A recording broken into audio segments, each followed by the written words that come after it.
When I tell you that this man is a car thief, you might think he steals entire cars. But this man specialized in stealing one specific part of cars, a part you would never imagine, the last thing you'd ever expect.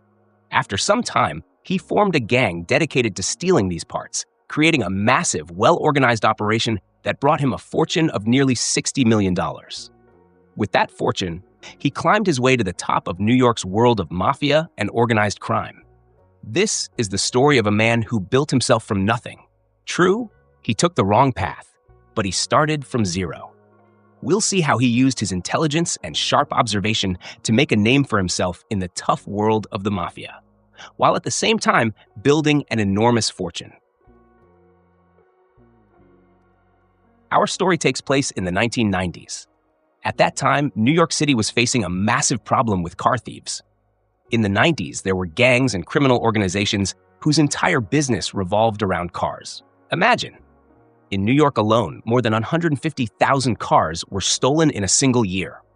Those thefts varied. Sometimes they stole whole cars, and sometimes they broke into cars and took specific parts. They tried to focus on the expensive parts, but there were certain valuable car parts that thieves didn't pay much attention to. They didn't know their value. You might wonder, how could car specialists not know the value of parts? The answer is that this particular part didn't have only a material value. It had a secret value that nobody had discovered at the time. That value was discovered by a man named Mauricio Birkin. This man went on to build the largest empire for selling stolen car parts. Mauricio was of Italian origin. His family had emigrated to America seeking a better life. Of course, we all know that Italian immigrants in America are often associated with major mafia and organized crime families, and Mauricio grew up in those communities. Those mafia communities had layers, just like regular society. The low-level gangsters who did the dirty work: theft, looting, kidnapping, even murder. Then the slightly higher tier who acted like small bosses and sometimes posed as traitors. And of course, the top layer, the big bosses at the summit. In the world of organized crime, moving up those layers meant more wealth and more power, so those at the bottom always aspired to rise. Our man Mauricio came from a poor background with no connections or help, so he had to build himself up from zero. He began working the dirty jobs, stealing, looting, and selling what he stole to the traders and those above him. During this time, he kept his eyes open, watching what was in demand in the market, what fetched the highest prices, and what was easiest to steal. He also mixed with the sons of bosses and traders and learned how that business operated. Eventually, he decided to focus on car parts because he saw it was profitable and felt his skills suited that field. When he gained the required experience and understood how the business worked, he tried to move up into the trader class. He started buying parts from thieves himself. He learned which parts were most in demand and which had the highest profit margins. In the beginning, he even sold parts from the trunk of his car, treating the car like a mobile shop. Imagine, a part he bought for $10 he could sell for $100. His profit margins were insane. His business quickly grew and money flowed in. As soon as he had enough capital, in 1994, he opened a shop because having a storefront would give him a legal front and make his trade easier. Before that, he had been buying and selling in the streets, which constantly exposed him to danger. People in the mafia and organized crime know that the first step to becoming a successful trader in that world is to open a shop or a legitimate-looking front so you can operate with more ease. So Mauricio opened a shop and a workshop selling car spare parts. And to make the shop look more legitimate, he bought genuine spare parts from companies, real, non-stolen parts. So if the police or authorities ever searched the shop for any reason, they would find real parts, invoices, and transactions with suppliers, and no one would suspect him. Once he had created a legal front and was fully covered in public, he had to pay attention to the backside of the business. In the mafia world, there is always somebody above you. If you want to operate comfortably in a certain area or field, like cars, you have to pay. Mauricio knew this, so he always kept his affairs in order with those above him and paid the mob regularly. Those payments were not merely to keep him out of trouble. They were protection money, meaning he was under the protection of the boss who controlled that territory. That's how things work in that world, which is why they call it organized crime. Mauricio's trade continued to prosper and grow, and he forged stronger relationships with petty thieves. He was always watching for the most valuable parts, those with the highest profit margins and the greatest demand, until his eye fell on the part that would change his life and lift him to the upper tier, transforming him from a small-time trader into someone close to the bosses. The part that I'm sure most of you didn't expect was the airbag, the inflatable cushion that deploys in a crash. That was the piece that made Mauricio one of the wealthiest mafia traders, pushing his fortune past $60 million. I imagine you're still wondering how an airbag could bring in so much money. Let me tell you how. Mauricio noticed that an airbag was one of the easiest parts a thief could steal from a car. A thief could steal an airbag in less than a minute. The airbag is small and easy to hide in a bag, so thieves could steal large quantities of them in a short time. For example, if there were 30 cars parked somewhere, a thief could remove all the airbags from those cars in under half an hour, unlike stealing a whole car or a large component, which takes much longer. Another important aspect is that at that time, airbags didn't have serial numbers, so tracking them was nearly impossible. Hiding and storing them was easy because they're small. Most importantly, they were expensive. A single airbag could fetch between $1,000 and $2,000, sometimes more, and money back then was worth about twice what it is today. All these reasons made the airbag the perfect item for someone like Mauricio to build a fortune from. There was one more advantage, one Mauricio himself initially hadn't counted on, but I'll mention that later. First, Mauricio studied and learned everything about airbags. He learned the types, how to remove and reinstall them. Then he founded his own gang of thieves, selecting members personally from the thieves he'd come to know over the years, and choosing the most capable. He taught them how to remove airbags quickly and professionally. His thieves began working and collecting airbags and bringing them to his shop. From the beginning, Mauricio knew the airbag business would skyrocket. The quantities his followers and gang supplied were huge, and demand was large. Mauricio's customers were mostly mechanics and repair shops, so the airbags would come in here and go out immediately. Mauricio didn't skimp. He paid his thieves well because he knew loyalty wasn't worth the money he paid if he underpaid them. Yet his profit margins were insane. He would pay around $200 for an airbag and sell it for $1,000 to $2,000 or more. Even the New York police began receiving many reports about airbag thefts and were puzzled by the new trend. They would inspect a reported car and find it otherwise undisturbed, but the airbag was missing. At first, they couldn't understand what was happening, but after some investigation, they learned the truth. Airbags had no serial numbers, so tracing them was impossible. Because they were small and could be stolen quickly, catching thieves in the act was very difficult.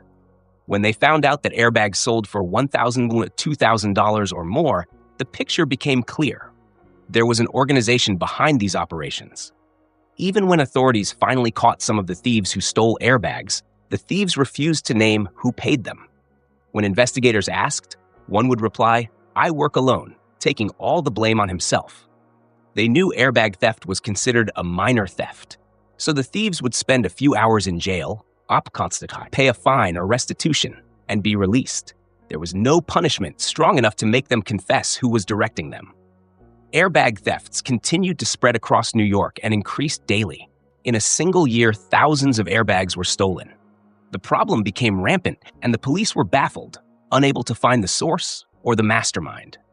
Meanwhile, Mauricio was living the dream. The volume of airbags his gang brought in grew so large that storage became a problem, so he decided to open a large shop and workshop called All-in-One. The workshop was a huge warehouse. Part of it was storage for spare parts and airbags, and the rest was a workshop. Instead of selling airbags to mechanics and repair shops, Mauricio started replacing them for people himself or selling directly to customers, earning even more. Imagine, he even offered nationwide shipping. If you lived on the other side of the country and needed an airbag, your order would be delivered to you no matter how far. Then he launched advertisements and promotions for his company and called himself the Airbag King. He even ran ads in magazines, newspapers, and even on the early internet, which was just emerging then. All of this made the business boom and millions piled up for Mauricio. With so much cash he didn't know where to put it, and a new fear crept in: financial scrutiny. If the authorities decided to audit the sources of his income and the huge sums flowing in, he could get in serious trouble. So Mauricio decided to hire a skilled accountant who could straighten out the financial records and make everything look legal, because that's an important part of organized crime. Mauricio had a girlfriend named Eileen, whom he'd known since high school. Eileen was an experienced accountant, and when Mauricio told her he had a company selling car parts and wanted her to be his bookkeeper, she reviewed their financial records and immediately sensed something was wrong. This wasn't a clean business. When Mauricio realized she understood what was going on, he was frank with her and told her all he wanted was for her to tidy the books and make the transactions look legitimate. Eileen was hesitant at first, but Mauricio tempted her with a good salary, and she agreed. One of her recommendations was that he start using checks, because checks would give the business a more legitimate appearance. Mauricio contracted with a check cashing company and began paying his employees, and even his thieves, by check. After receiving the checks, the thieves would cash them through the check company, so the cash no longer passed directly through Mauricio's business, but through the check company, making things look more lawful. Then Mauricio decided to distance himself from the dirty side of the operation. He promoted 3 of his thieves to be his close aides. These 3 would manage the rest of the thieves and oversee all the theft operations, while he stayed above it all. He insulated himself further from the dirty work. The business ran smoothly and efficiently, from both a financial and operational standpoint. Imagine that someone could order a specific type of airbag, and if it wasn't in stock, his crew would steal that exact model the same day. Service within 24 hours. Better than dealerships. Mauricio ran his business on a customer satisfaction system and had effectively cornered the airbag market. Your car's airbag might be stolen at night and replaced the next morning at his shop.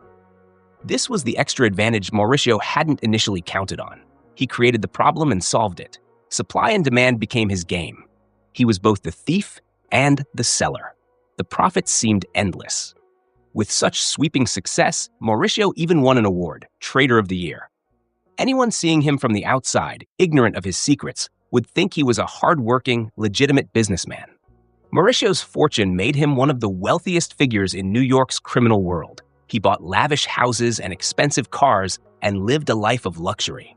But wealth alone was not enough. He wanted respect and status. In the Mafia world, status usually comes only through family ties to the bosses. As we said, Mauricio came from a poor family with no connections to Mafia leaders, so to gain status, he needed to become part of a boss's family. This is how he met Carol Montana, the daughter of one of the bosses. Mauricio courted her and showed his admiration. Most likely, what mattered most to him was her status. Even if she was beautiful and had other nice qualities, he mainly saw her as the boss's daughter. This alone made her, in his eyes, the perfect woman. After that, Mauricio grew closer to her father, and the father was already impressed by him. He admired how Mauricio had built his own path and reached that level through hard work. So without hesitation, the Mafia boss approved their relationship, and soon Maurizio and Carol were engaged.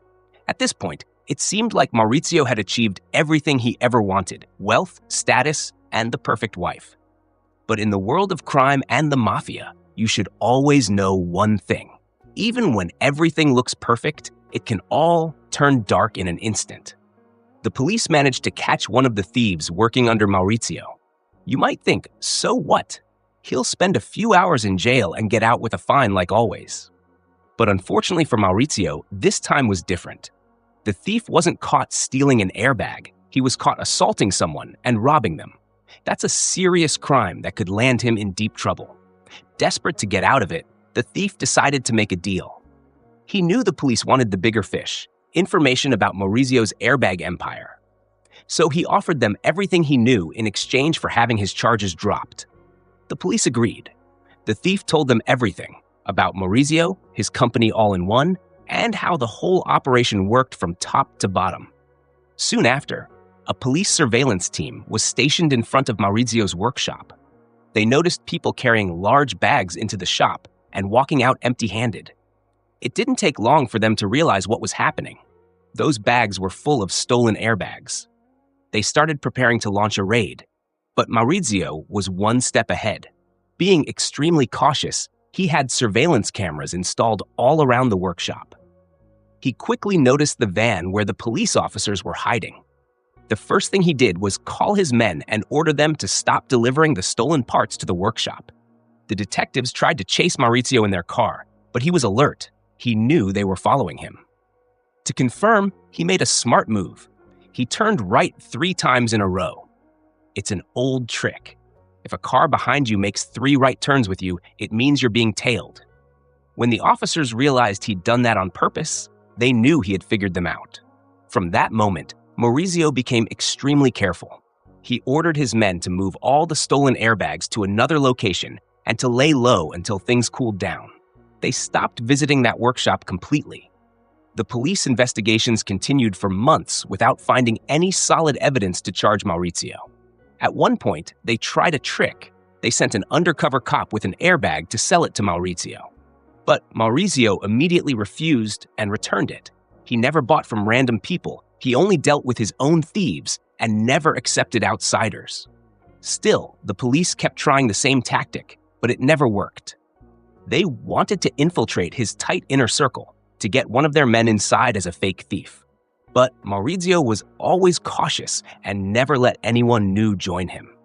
The investigations went on for a year and a half without success, until 1997 came. That year, the Japanese company Honda decided to start adding serial numbers to their airbags and cars, something unprecedented, and it was a huge help for the police. Now, if they could recover an airbag from a Honda car, they could track it and determine whether it was a legitimate part or a stolen one. So, the investigators began focusing on Honda cars. Every time a new Honda had its airbag stolen, they recorded the serial number and compiled a special list of all stolen Honda airbag numbers. Then, they contacted All-in-One, Maurizio's company, and simply ordered Honda airbags from the same new models that now had serial numbers. When the airbags arrived, they discovered that at least one of them matched a number on their stolen list, meaning it was stolen. That was the first solid piece of evidence they had after more than a year and a half of investigation. But they still needed more proof, stronger evidence. They didn't want to arrest Maurizio and his gang until they were sure they could completely dismantle his operation. So they obtained a search warrant from the court, allowing them to inspect all mail parcels sent by Maurizio's company across the U.S. This warrant allowed the police to secretly open and examine the packages, check the contents, reseal them, and let them be shipped as usual, so no one would suspect a thing. This secret inspection revealed the huge number of airbags Maurizio's company was selling and confirmed that many of them were indeed stolen. That strengthened their case. But they didn't stop there. They also investigated the company's financial records, which led them to the check payment company Maurizio had been using. This check company, as mentioned before, handled all payments for Maurizio's employees and thieves, who were all registered as official company workers. What Maurizio didn't know was that the check company recorded every single transaction. They photographed both the check and the face of the person receiving the money using a camera placed right in front of the cashier. That meant every thief and employee working for Maurizio had their photos on file.